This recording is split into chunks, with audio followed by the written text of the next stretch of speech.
A few people have asked me if I can post a quick handling guide to the stretch thumb tip, so here we are.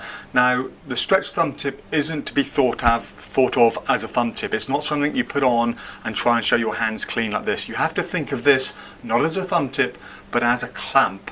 It's like one of those squeezy snap purses where you squeeze it and you let go and it snaps shut. That's exactly what this is, and it's designed to clamp things to your finger. So you squeeze, you put it in, you let go, and it clamps. So for example, if you're going to take a coin, you put a coin in, you squeeze, you let go, and it snaps and clamps it to your thumb.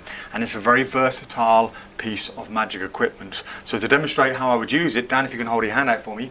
Usually I use this with a ring. That's what I mainly do when I'm doing my ring flight routine.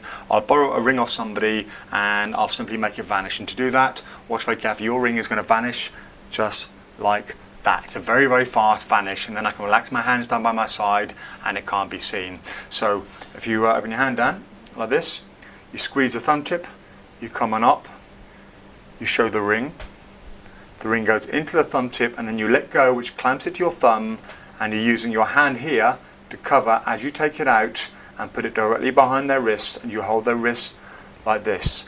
So the thumb is hidden behind the wrist, and these three fingers are open like this. By being open, people's attention is drawn away from this because they see it empty. They presume it's still here. So then you do this vanish and it's gone, and you simply wave your hand up like that and then relax down by your sides.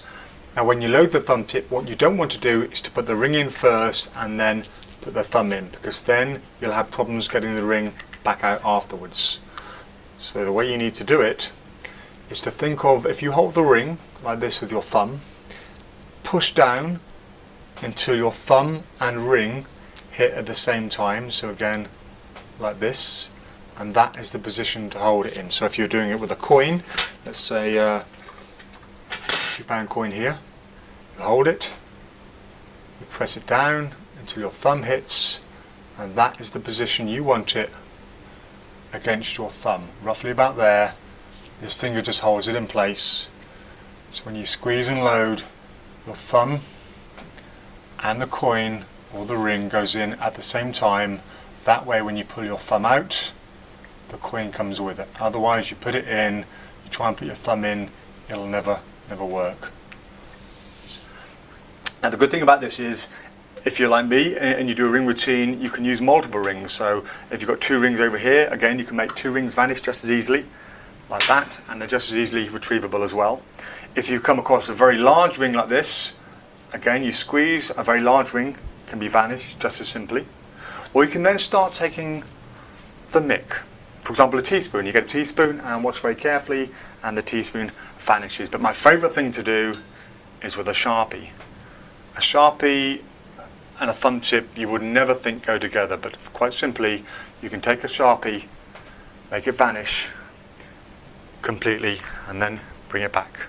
And all you're doing again is you squeeze the thumb tip, the thumb goes in with the Sharpie, and you use your hand here to cover the move as you come out, and you place the Sharpie under the wrist like this, so it's out of view of them and anybody else around, and then you can make it vanish, come across, and it's gone, and then produce it again. So one more time, Dan, in fast time. The Sharpie's there, my hands are in view, my hands are always going to be in view, but somehow it goes. And that is the handling of my stretched thumb tip.